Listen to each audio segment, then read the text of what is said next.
Hello guys, so welcome to today's show. My name is CHUKS and you're on GFL TV, the home of football. So today is the first time we see our program where we bring you the latest Arsenal news updates as they drop all over the world. So for now, I will start with tonight's evening show.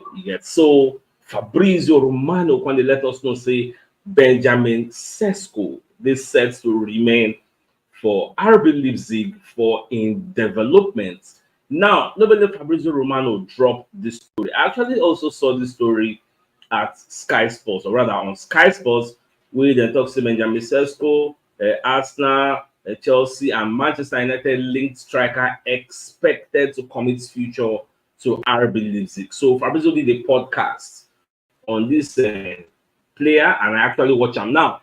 Fabrizio Romano can explain to us the point of view or the reasoning behind this new development. Now, Benjamin Sesko is a 21-year-old player. So the boy they feel say it will make a whole lot of sense for him to accept RB Leipzig current transfer, like current contract proposition, like contract offer. But you know, say remember, say Arsenal, Chelsea, Manchester United, and RB Leipzig drop proposal for in front. RB Leipzig want increase in salary, make him the face of the club ahead of this next season. Now, remember, say previously, now Luis Openda be the first choice striker. Him just breaking way enter, but next season they are assuring him he will be the face of the club, and they won't come increase in release clause because it's about maybe 56 or 64. You get that range. So ahead of next season, they really say they go increase them because they don't say so many people they interested in this player. So that is their plan, looking at the future. So we never really know what it will be the new release clause. Just like what happened to Victor Osimhen, where Napoli actually tell him making sign new contract offer, they can't increase in your own exit clause. So maybe they see how everything will unfold at the end of the day, what will be the fates of the likes of Arsenal. All right, so many people don't ask, say, Satu, we don't see you yesterday, all through yesterday, we don't see you. My wife was in labor, so I had to abandon everything. Like it was a spontaneous labor. We don't really expect them. So from morning, I just do hospital. They run around, buy this, buy that, go this, go that. No, do this one, do that. So I had no time for social media or anything. So thank God she delivered in the night yesterday. See my face as I just enter my estate, like no, they carry powder. All my friends and my neighbors, they carry powder, bath for my body. So I just be very happy. So it is what it is. That was why I wasn't available yesterday. So my wife puts to bed a bouncing baby girl. So that was what happened there. So when I follow me, celebrate. All right, let's continue with the show. Might just run the show now because I want to just freshen up now. They go back to the hospital. Let's know since they go. All right, let's move on to other stories. So I just say Bini Abi Bene beats Nigeria 2-1 because me don't really watch the match. Now after when I did for hospital, I think somebody sent me the message say, see what Nigeria play. I don't even many people like 3 or 4 people sent me that message say, see you let me say I'm not sure we go World Cup now based on because we not even the first or second or third for the table. So we just lost again. And this new coach, Philip the Judge, where they feel so pompous, proud. I don't know all the old mountain they make. See now, they don't knock us 2-1. So I never know our fate.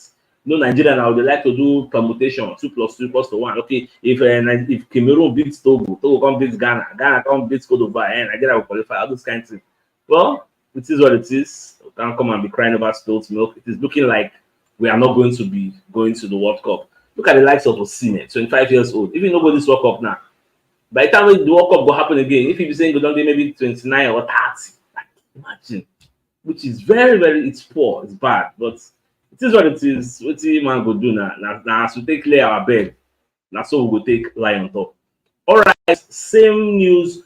Fabrizio Romano said, "Can give us a breaking news?" In fact, I saw this news when I was in the hospital yesterday. So, but based on saying I don't come live, it was a breaking news in the night. It was a breaking news.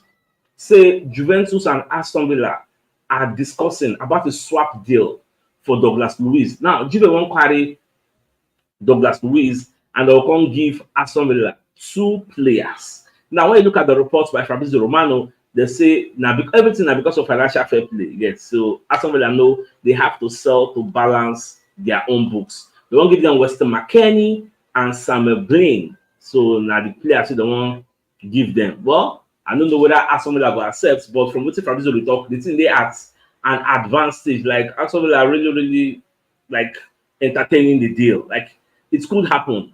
Which indirectly now what this means is that Douglas Luiz is in the market indirectly, even though they don't agree directly, say yes, it's there. But for them to be willing to agree a deal with Juventus, the player is on the market. Now, what does it signify?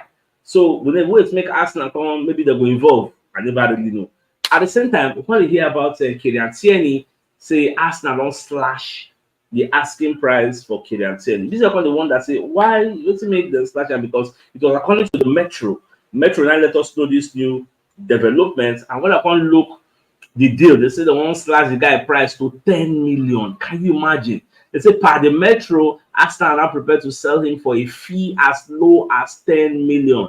Now, asked about staying at Arsenal a few months ago, Tierney told TalkSport, you never know in football. But for now, Arsenal just want, like, when the guys just come up for their books, they don't want to pay a salary, they mean just share, come out, but they create room for other players to come into the club, and they don't want to send them out on loan again. I don't just know why it be like this, but it is what it is. They really, really want to dispose of the player, but that money is too cheap. Like it's too small. That's the way me I take say am. Now, the London Evening Standard, when they let us know, say Arsenal, say then they wait for Chido Obi Martin making decision because Arsenal don't want to try to renew in scholarship. Because the guy gets scholarship, he never get professional contracts for Arsenal. So now November, when he go become 17 years, now he go be eligible to sign a professional contract in England, London, Arsenal. But for now in scholarship they go figure out. Now the player in camp, from other reports where they hear from other sources, like you can see on the screen, they say the set to reject the contract offer from Arsenal. And it already they at advanced talks. If Fabrizio Romano spoke about this, he's already in advanced talks with Bayern. And Dortmund said they sniff the deal, they hover around, they see how the thing will go. Now, some other sources they report say if you do a Google like search now on Chido Obi Martin Arsenal contract, other sources are reporting that the player has already accepted a deal to join Bayern. But more just the watch. But all I can tell you is many sources are saying they've rejected Arsenal totally. Like talks don't break down, they don't reject them.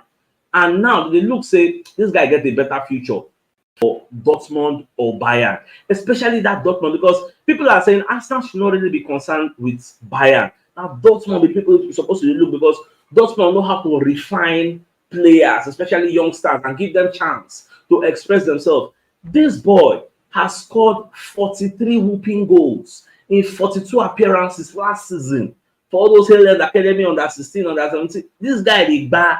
So they are looking at him like, look at what happened to Harry Kane. Nobody knows in the future Harry Kane will become a legendary goal scorer, becoming a legend at Tottenham Hotspur. He starts from Arsenal before they send them away, say no, they're good enough. This Obi Martin now, for a youth level, is the guy now Denmark then born him, the Denmark born boy.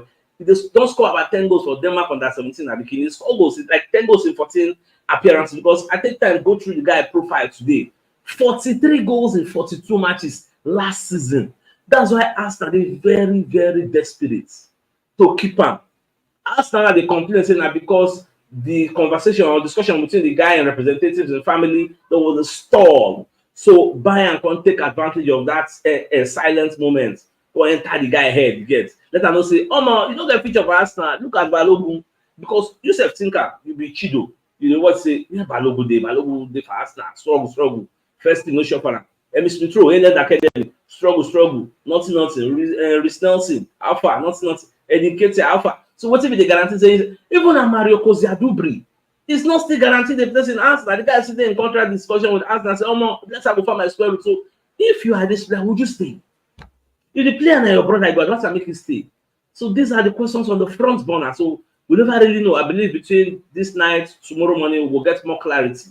Without really, they don't come out to go join Bayern, or whether a Dortmund will finally carry the player. So it is what it is. Now, this story, when I read it today, it was funny. It not really they connected to Arsenal, but I said, look, I just talk about that.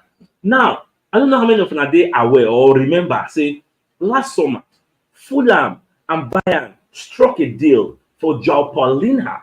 You get, say the guy go join them, 58 million pound deal.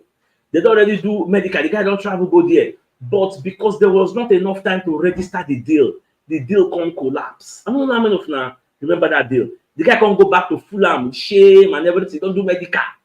Now, 1 year later, new coach at Bayern. Bayern couldn't come back for the same player. You know, they say you discuss for this player, you agree 58 million, everything don't steal. You can't offer 30 million now. Fulham play para.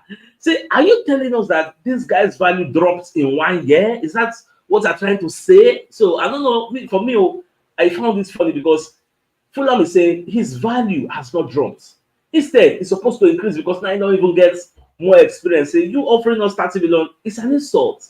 And to put aside for the guy, this Bayern, when the transfer window, I think it was the January transfer window, because they don't fit sign the guy again, say time don't go, they don't move on to other targets. But because the other targets still go for them now, they can't pursue the player. So I just say make I just talk about that. Now, moving on, there are so many other stories. So they can't let us know, say, according to Give Me Sports, they say Benjamin Sesko actually have huge respect for Arsenal and he admires Arsenal because for this report, when they talk about Benjamin Sesko's reason for turning down Arsenal, I can't read that. They say the guy really, like, out of all those suitors when they come for Arsenal, the Arsenal project was the most incredible. Like, it was so amazing. But in the field, say, in the very, very young, to take that leap from the German Bundesliga to the Premier League. So if you say, okay, maybe 1 more year. Nobody didn't get this mindset. If you remember, some days back, Jorel Heshu, when they play for Ajax, had the same mindset that I am too young to take that leap. Give me 1 more year. Let me develop. You get? So the guy is 21. So he's saying, okay, probably by the time I am 22, I'll be ready to move to the EPL because the EPL will be your mates. EPL, a person you say you need to be physically and mentally upright. Look at Darwin Nunes, do Agbara for Portuguese League, Agbara, not anybody. He come EPL ambulant. So you need to be very, very careful. Now, if everybody they praise you, may not go run faster than your shadow. You get? So that's why I tried to understand where he's actually coming from. So 1 year not too bad now. But what's the guarantee say after 1 year now Arsenal will still go for him? Because once you sign our striker now, not to concern we are you now. Now talking about strikers, so Manchester City, you know, say they don't put, you know, say they'll put this guy officially for the market, but they are listening to offers for Julian Alvarez. So now, cut offside, can they explain, say Manchester City will not make the same transfer mistake they made with Arsenal in the past, where they sold the likes of Zinchenko and the likes of Gabriel Jesus to Arsenal because they see how the team uplifts the Arsenal players. So they cannot, like, you know, make any sense for them to go and carry Julian Alvarez to give their closest rivals. But like I say, then they strengthen us when they weaken themselves. So it don't make any sense. When I saw that report, I just laugh. Even Sky Sports, they come outside and talk, say, okay, now they say all the people where they pursue Benjamin Sesko, they don't hear say, okay, the guy wants to stay back for RB Leipzig. So what is next? Which player the Premier League clubs go actually turn to? Now, Sky Sports on the report say it is actually going to be Joshua Zirkzee. Yes. But I will bust in a brain. Manchester United don't talk and now say Joshua Zirkzee is their priority. Yes. So initially, we were thinking it was going to be AC Milan, but AC Milan don't really get that financial clouds to actually make this deal happen. So Manchester United, Chelsea, Arsenal, everybody's going to be coming back for Joshua Zirkzee or Osimhen. That means Osimhen's deal is back on the table. Now you say Benjamin Sesko don't go cold. So more they see how this one go unfold. Yes, go see how we take drag all this is. Now when you look at it, it says Sky Sports News reported that Manchester United have been monitoring Stuttgart striker Serhou Guirassy. Now this one another striker will say the guy said the bow. I used to mention his name in the past, but all of a sudden nobody going to mention his name. Just like Victor Gyökeres. If you notice, nobody really they talk about that. No media, no, like everybody was quiet. Nobody they mention his name again. This Serhou Guirassy is another very, very good player. The guy scored 28 goals in 28 games in the Bundesliga for VfB Stuttgart. So Sky Sports they say, the people that say Manchester United, they monitor the guy, don't say they won't go all in, but they're going to scamp him for now. Now, furthermore, when you come down, they're going to talk about waiting Sky Sports chief reporter Carver Solekor. They talk. So Baba they talk about Benjamin Sesko new deal. Say Benjamin Sesko has been linked to the move to the Premier League for a couple of years now. A couple of years ago, there was talk of a move from RB Salzburg to Manchester United, but it didn't happen. because Man U felt he wasn't good enough. You get. But now, after the guy don't make a name for himself for RB Leipzig, Man U now kind of feel so okay. It's looking like we'll give you a try, but you don't do late. No, nobody Manchester United is self-defined striker. Do you know that Tottenham Hotspur, according to reports by the London Evening Standard, is leading the race to sign Youssef El Nesri of Sevilla? This one said another striker. I don't think I supposed to, but I never knew he was going to be available. If you read this report, it says he's going to be available for a meager sum of 20 million. Like, how? How? He came to me as a surprise. Say Youssef El Nesri will go away for 20 million. Well, I did surprise Sevilla made a request for maybe an exit clause. So I think after the show, I'll go and look at the guys, how many years remain for the contract, because now that one, now they really make some kind of deals. So it's supposed to be very expensive, come very, very cheap. So we'll see how everything will unfold at the end of the day. All right, so this now brings us back to the major news of the day. We're going to hear say Fabrizio Romano let us know say Benjamin Sesko is going to be remaining at RB Leipzig for further development. He's a 21-year-old player. So if you say there is still more time, and RB Leipzig want to make him the face of their club ahead of next season's campaign, the 2024-2025 campaign. So the one can also increase in buyout clause. So that's what it is. We will see whether Arsenal will sign their own striker now, or they want to wait, which I don't really advise. Let them solve this problem once and for all, because we all know say this guy was Arsenal's main target. So now we say no one day again. What does the future hold? I don't really know. All right, for those who don't really aware, my wife put to bed the bouncing baby girl yesterday, which was why we didn't really do any show. That's why I was not available yesterday. I was in the hospital running errands. So we just thank God. So when I follow me, celebrate. All right, guys. So I think this is a fine place for us to call the show an end. So it's like come your way tomorrow, because I don't think there'll be any evening show again. So tomorrow, until then, thanks for tuning in. When I enjoy the rest of the day. All right, Nadia Mouse. Bye.